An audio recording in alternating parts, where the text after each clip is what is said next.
Donc j'ai la question de Ubaydallah, je vais la poser Inch'Allah. Salam alaikum wa rahmatullahi wa barakatuh. Une sœur demande: dans mon entourage, une sœur me fait des problèmes avec les autres sœurs. Elle surveille tous mes faits et gestes, mes invitations, ce que je donne aux sœurs, ce que je dis et ne dis pas.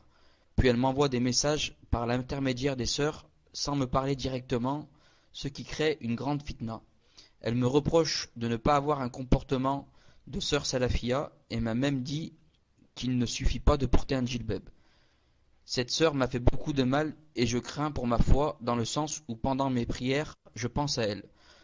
De plus, ai-je, je ne suis pas la seule à avoir été touchée par le mal de cette sœur. Elle agit comme ça avec d'autres. Ai-je le droit de m'éloigner de cette sœur et refuser ses invitations? Barakallahu fikum.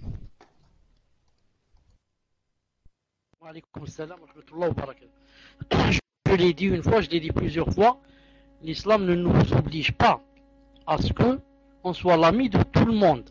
Non. Mais il nous oblige seulement à ne pas couper les liens. C'est-à-dire la moindre des choses, comme dit Cheikh Ibn Uthaymin rahmou, il a dit quand ça va pas bien avec une personne et que je veux pas lui parler, etc. Il a dit, il y a quoi? Il y a le hadith de ne pas dépasser 3 jours. Il a dit au moins tous les 3 jours, quand je rencontre, je lui dis salam alaikum.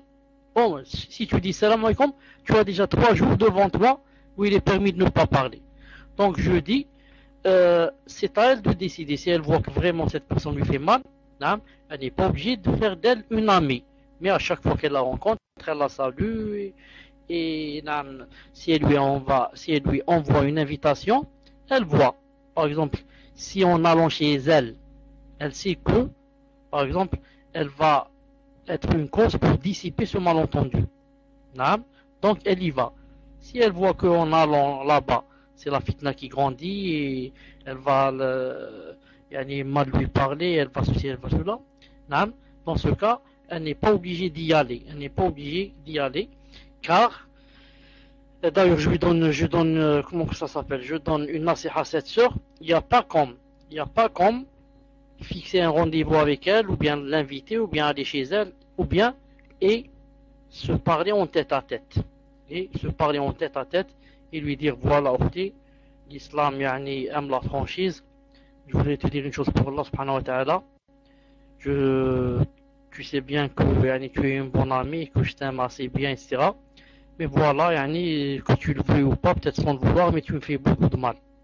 Et je sais, peut-être tu le fais pas exprès, mais je suis vraiment peiné parce que quand j'entends ce que tu me dis, ce que ceci, ce que cela. Et elle essaie de se réconcilier avec elle, c'est la meilleure des choses, bi'idna azza wa jal. Mais si l'autre ne veut pas ou veut toujours être un ennemi et déclare la guerre, elle n'est pas obligée d'aller chez elle, ni d'accepter ses invitations. Non.